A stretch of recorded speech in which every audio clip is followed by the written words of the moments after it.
د موږ هغه افغانان ورونه او خویندې چې په فرانسې کې دي، بلجیم کې دي، انګلستان کې دي، جرمني کې دي، په دې هیوادونو کې دوی دوبلین شوي او یا هم دوی ته منفي ورکړل شوی دی او یا هم دوی د ترک خاک یا د ډیپورټۍ په مرحله کې دي. دوی ته دا وینا کول غواړم چې تاسې خپل صبر حوصله په ځای ولرئ او که چیرې تاسې د یو هیواد څخه راغلي یاستئ بیا دوباره بل هیواد کې درخواستیانې ورکړي دي او د هغه نتیجه لا نه ده راغلې، هدف مې هغه دوبلین ورونو ته دي او د هغه څخه 18 میاشتې تېرې شوي. نو 18 میاشتو څخه وروسته تاسې کولی شئ هغه تاسې دوبلین چې د منځه ځي کله،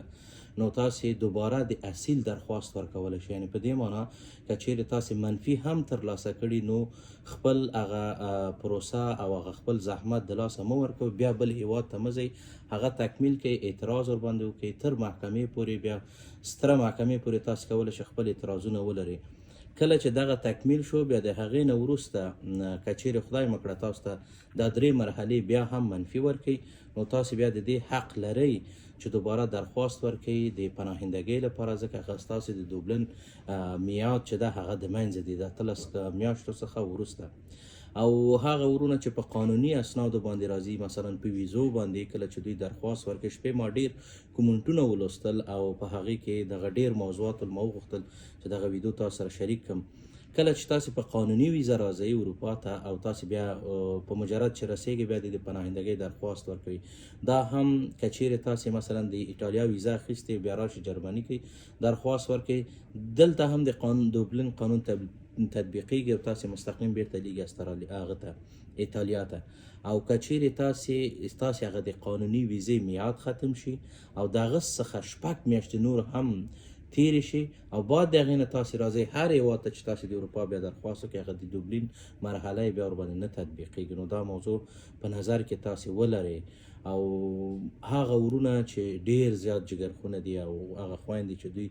د 4 کالو راهیسې دوی منفیان شوي دي او دوی ته هېڅ سرنوشت لا نه دی معلوم، هغوی ته هم دا ویل غواړم که چیرې تاسې یو هیواد ته راغلی، د مثال په ډول د سویډن هیواد کې تاسې د پناهندګۍ غوښتنه کړې، د 4 کالو کې تاسې منفیانې اخیستې، مسلسل تاسو هېڅ یوه ورځ هم قبلې تاسو ته نه ده درکړې او وروسته د 4 کالو څخه ځئ تاسې یو بل هیواد ته لکه جرمني ته، هلته بیا د پناهندګۍ درخواست کوئ. دلته تاسې خپل غټ چانس د لاسه ورکوئ، هغه دا چې د هغه پرسکرپشن پیریډ د هغه په نامه باندې د اروپا په ټول هیوادونو کې تقریبا همدغه شانته دی. که چیرې تاسې 4 کاله تېرېږي بیا وروسته د 4 کالو نه تاسې دا حق لرئ چې دوباره راشئ درخواست د اصیل وکړئ یا د پناهندګۍ وکړئ، ولې خپل همغه پخوانی کیس که چیرې غواړئ تاسې مخکې یوسئ یا نوی کیس. نو زما پیشنهاد هغه ورونو ته دا دی کله چې دوی بل هیوادو ته ځي خصوصا او یا همدغلته د پرسکرپشن یا د 4 کلن دورې څخه وروسته بیا دوی دا حق پیدا کوي چې درخواست د پناهندګۍ وکړي، چې تاسې د خپل د پخوانی کیس ترڅنګ نوي دلایل چې تاسو ته را پیدا شوي دي هغه باید ذکر کړئ. نوي دلایلو کې هغه دلایل ونیسئ چې هغه د پناهندګۍ دلایل وي. ځینې داسې ډېر اعمال شته په اروپا کې چې دلته هیڅ نوع جرم نه دی، هغه قانون کې ورته هیڅ نوع مشکل نشته دی، ولې په افغانستان کې هغه جرم دی او داسې سنګین جرم چې د هغه جزا حتی تر اعدام او تر مرګه پورې دی. نو که چیرې تاسو ته دغسې نوي دلایل را پیدا شوي او تاسې دغسې کارونه دلته ترسره کړي، د اروپا ژوند چې تاسې تېروئ 4-5 کاله 10 کاله تاسې د اجتماع نه متاثره کېږئ، زه مطمئن یم تاسې داسې ځینې اعمال ځان ته اخلئ چې وغواړئ او نه غواړئ دغه چاپېریال تاثیر کوي. نو هغه اعمال که تاسې بیا ذکر کوئ هوښیار اوسئ، هوښیار زما هدف چیرته دغه تاسې ټول اخلئ. ډېر شیان زه تاسو ته نشم ویلی په واضح چلته کېدم، قانون ماته اجازه نه راکوي، ولې هغه ډېر موارد شته دي که چیرې تاسې ذکر کړئ هغه بیا په افغانستان کې د اعدام حکم هم لري. نو هغه دلایل که چیرې تاسې خپل کیس کې اضافه کوئ او هغه دلایل تاسو ته پیدا شوي نو هغه تاسو سره ډېر زیات مرسته کوي، حتی ستاسې د قبولۍ سبب کیږي. نو دا ویډیو ټول هغه مسافر ورونو او خویندو ته دی چې زه د پرون شپې کوم پوسټ چې ما کړی و هلته مې د دوی کومنټونه ولیدل، ډېر زیات ورته زه خفه یم او انشاءالله زه تر کومه چې وس او توان لرم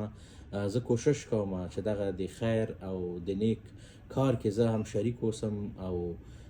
څومره چې زما د وسه کېږي، څومره چې زه معلومات لرم تاسو سره شریک کړم تر څو ستاسې په ګټه شي او تاسې دغه بې سرنوشتۍ حالت نه خلاص شئ. ویډیو همغه ورونو او خویندو سره شریک کړئ او خپل ورور په خپل دعاګانو کې مه هېروئ. تاسې ټولو ته ښه وخت غواړم، په الله مو سپارم. الله مو دغه زر تر زره مشکلات او ستونزې حل کړي او یو ښه ژوند شروع کړي. السلام علیکم ورحمت الله.